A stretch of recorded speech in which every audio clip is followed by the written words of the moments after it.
High আমি রূপম। আজকের এই ভিডিওতে আমরা ইন্ডিয়ান সিনেমার বেশ কিছু আপডেটস দেবো। তো চলো আজকের ভিডিও শুরু করা যাক। আজকের প্রথম যেটা বিষয় সেটা হচ্ছে বক্স অফিস কালেকশন নিয়ে। প্রথম সপ্তাহে বাবলি এবং পদাতিক দুটো ছবি মাল্টিপ্লেক্স চেনে, ন্যাশনাল চেনে কত কি কালেকশন করলো সেটা জানা গেছে, সেটা নিয়ে আমরা কথা বলবো। তো মাল্টিপ্লেক্স চেনে এই যে প্রথম দিন 15ই আগস্টে পদাতিক কত বিজনেস করে সেটা জানা যায়নি, তাই আমরা এখানে 16ই আগস্ট থেকে এই বিজনেসটা বলবো। কিন্তু বাবলির 15ই আগস্টে কত বিজনেস সেটা কিন্তু জানা গেছে। তো বাবলি নিজের প্রথম সপ্তাহে মাল্টিপ্লেক্স চেনে ন্যাশনাল প্লেক্সে কামিয়েছে অ্যারাউন্ড 17 লক্ষ টাকার, যেটা একটা ডিসেন্ট কালেকশন। এবার এই যে কালেকশনটা আমি বললাম এর মধ্যে কিন্তু সিঙ্গেল স্ক্রিন লোকাল মাল্টিপ্লেক্সের কালেকশন ইনক্লুড নেই। অপরদিকে পদাতিকের যদি কালেকশন বলি 16ই আগস্ট থেকে, তাহলে এই ছবিটা অ্যারাউন্ড 4 লাখ টাকার মতো কালেকশন করেছে নিজের প্রথম সপ্তাহে, যেই কালেকশনটা অবশ্যই ভালো নয়। তবে এই ছবিটা ইটসেলফ খুব ভালো একটা সিনেমা। যারা সিনেমাটা এখনও দেখেননি ছবিটা দেখতে পারেন, ছবিটা খুবই ভালো ছবি। তবে এই ছবিটার যে অডিয়েন্সটা সেটা খুব নিশ অডিয়েন্সের জন্য।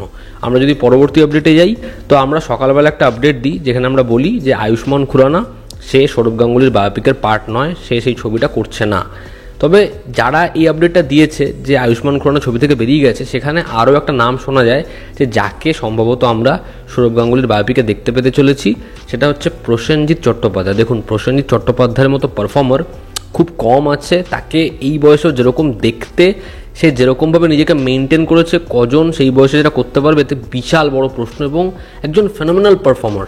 কিন্তু সৌরভ গাঙ্গুলির বায়োপিক সেটাতে আমার মনে হয় না যে প্রসেনজিৎ চট্টোপাধ্যায় কোনোভাবে সঠিক চয়েস। তার কারণ যখন তার বায়োপিকটা হবে সেখানে তো অল্প বয়সের যে পার্ট সেটাও থাকবে, তো সেই গুরুত্বপূর্ণ পার্টটা সেটা কে করবে?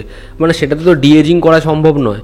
এবং আপনারা যারা জানেন, এটা অনেকেই শুনে থাকবেন যে MS ধোনির যখন বায়োপিক হওয়ার কথা ছিল তখন কিন্তু অক্ষয় কুমার মানে সেটা করার জন্য খুব চেয়েছিল, এবং নীরজ পান্ডে তার খুব ক্লোজ ছিল, বাট নীরজ পান্ডে তাকে কনসিডার করেনি। তার কারণ অল্প বয়সের জায়গাটা কখনোই অক্ষয় কুমারকে মানাতো না।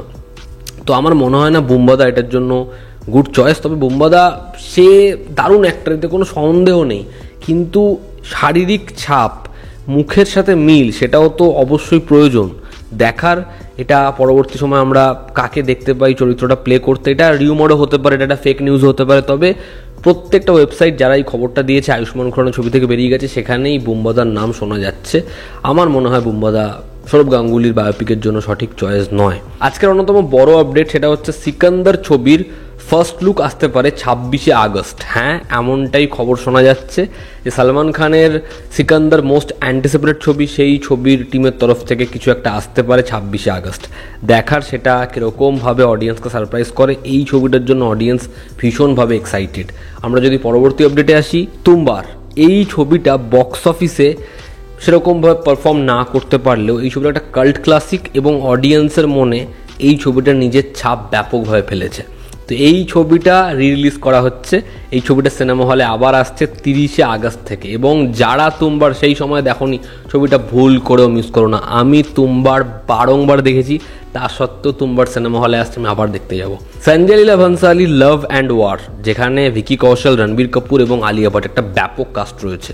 তো এই ছবির কাজ শুরু হবে অক্টোবর মাস থেকে। অক্টোবরে ছবিতে জয়েন করবে রণবীর কাপুর একদম শুরুর দিকে, এবং প্রায় 10ই অক্টোবর থেকে যা ডেট অ্যালট করা আছে জয়েন করবে সেটে ভিকি কৌশল।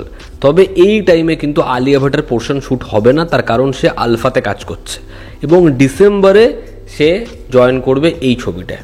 তো এটা একটা লম্বা সময় ধরে হওয়া শ্যুট, এটা একটা বড় প্রসেস। তার কারণ এই ছবির জন্য প্রায় 365 দিন অ্যালট করেছিল মেকার্সরা, ইনিশিয়ালি এমনটাই শোনা যায়। তো 1 বছর ধরে ছবির কাজ চলবে, মানে শ্যুটের কাজ চলবে প্রায় 1 বছর ধরে।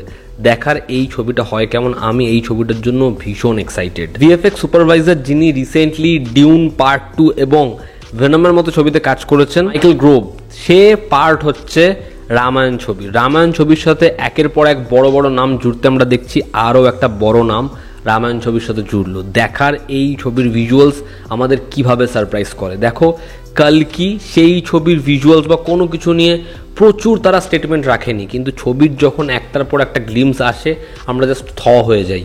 দেখার রামায়ণ ছবির বেলাও সেটা হয় কিনা। তো এই ছিল আজকের লেটেস্ট আপডেটস। ভালো লেগে থাকলে লাইক করো, শেয়ার করো, সাবস্ক্রাইব করো। তোমাদের কি অপিনিয়ন জানিও। জনতা আমাদের পাশে আছে। আবার দেখা হচ্ছে। Take care.